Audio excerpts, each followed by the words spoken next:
This is Meet the WolfPack. I'm Sports Information Officer Larry Reed, and we're going to talk women's soccer right now with Brianna Powrie, who is a fifth-year player with our women's soccer team, although she's no stranger to Kamloops because she's from here. How's it going so far? You're coming back here to finish your education, Brianna? It's good, yeah.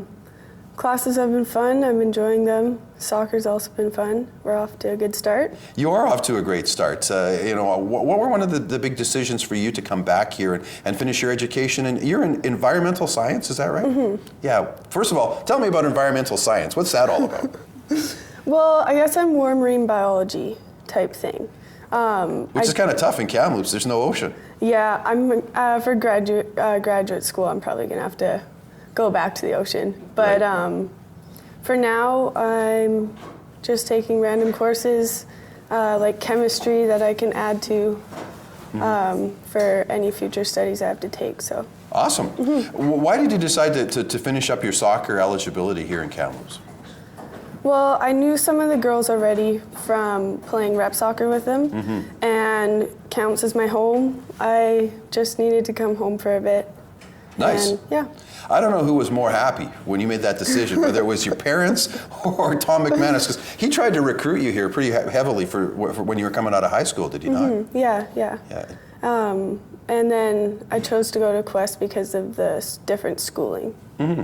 Yeah. So speaking of that, can you compare what Quest is doing in the program there to what you're taking here? And is it a big adjustment? For school? Yes, please. It's very different. The classes at Quest are maximum 20 people. We take one class 3 hours a day for 3.5 weeks, mm-hmm. and then we get a 4-day break, start the next class. And so it's you talk a lot with your classmates, you get to know your teacher, and you're also forced in your first 2 years to take a different array of subjects. Mm-hmm. So you don't get to pick until your 3rd and 4th year. So you get a very broad educational background, I guess. Right. But so it's definitely different coming to TRU. Like my chemistry class is lecture based, and it's very different. I have to go look in the book after, kind of reteach myself what we just learned. Mm-hmm. But I'm really enjoying learning right now, so. Awesome. Yeah. Both your parents are teachers, so are you mm-hmm. looking at maybe following in their footsteps at one point? I don't know about teaching, but I'm looking more into a research job for biology, marine biology. Nice. Mm-hmm. You are an accomplished musician. Your father, of course, has been a long time music director at Aberdeen Elementary School. I think your mom's musically inclined too. Yes. So was it just a natural progression? You picked up an instrument, and why the French? It was the French horn that you played. Yeah. Well, my dad grew up playing the French horn, so when it came time in grade 6 to choose an instrument, I'd watched my dad play this cool twirly instrument forever, so I thought, why not? I should try it. And so I'm still playing it actually since I moved back. I joined the orchestra again. So and which orchestra is that? Thompson Valley Community Orchestra? Oh, yeah. Nice. Mm-hmm. TVCO. So it's fun. Right.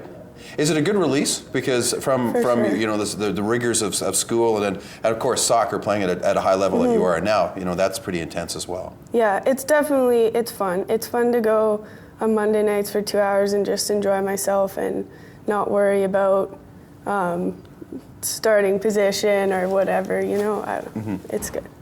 Can you talk a little bit about, Brianna, about time management? Because obviously you must have mastered that because with your music and with your mm-hmm. athletics, because you were a top volleyball and basketball player as mm-hmm. well, and academics, of course. How do you do that? And is that a key as a student athlete?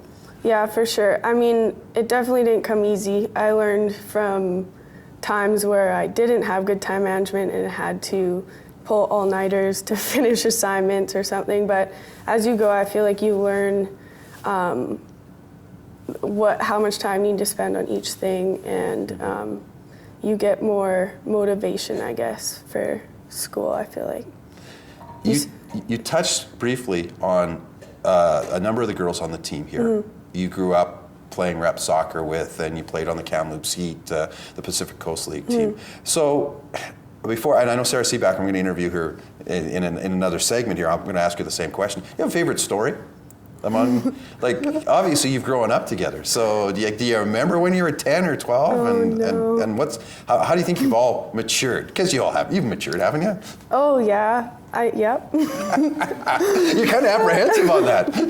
Okay, so yeah, is there a favorite incident? Because you guys have had a lot of success. Like growing up, you were winners. You went to the national championships at U16. So you must have had a lot of fond memories off and on the field. Yeah. Oh, there's a lot. There were a lot of tournaments were the most fun. I think the parents had the most fun. Right. but we also had a lot of fun. A lot of Piper nights in the hotel, running around, pillow fights. I don't know. Yeah, there's a lot of stories. So when you look at the group, and there's I think 6 of you, that is there one that's like the clown, or is there one that's a little? She's the one that was always let's do this. Let's not break curfew, because athletes never break curfew, do they? No. But is there something that if you could stereotype one, were you the book learner? Were you the shy one? What was Sarah? Sarah's crazy, but she was also the academic one, I'd say. Right. She was always the smartest. Sarah Fertile is pretty crazy. She's the jokester, I think. Right. Yeah. So what's it going to be like to finish up your scholastic or your academic career, or athletic, I should say, career here with all those players? Like, what's that going to be like for you? It's been awesome so far. Yeah, it's fun playing with them for one last time. It's sad also. I wish we could have continuous amount of eligibility years, but it's been a lot of fun. Right. What's it going to be like, and at this point we're doing this interview, you haven't played your first home game here, regular season. What's it going to be like to step onto Hillside Stadium with all your friends and family here? I'm so excited. I think it's going to add a new level of, I feel like everyone's going to be very pumped up for the game and excited. On a side note, your dad is running in the federal election for the Liberal Party here. What's that been like for you? Like, are your teammates treating you any differently? Have you had to become more politically aware than you were maybe before? No one's treating me different, but it's helped me a lot with becoming more aware of what's happening with politics in Canada. And I've learned a lot from my dad in the process, and he's working very hard. Right.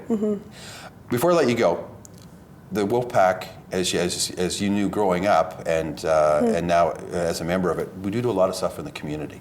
What does it mean to you to be a role model? Because you're out in the community. You're at Terry Fox runs. You're at Labor Day picnic, that sort of thing. I think it's very important. I mean, if you're a young kid and you see the athletes from the university coming, they're so big and they're playing all these sports, and if you can even just get 5 kids to come out and play with you, who knows, maybe they'll carry that memory on and want to continue with rep soccer or go to university for sport or something. I think, very important. Great. Brianna, thanks for joining us. Thanks. Brianna Powrie is the starting midfielder and 5th-year player with the WolfPack women's soccer program.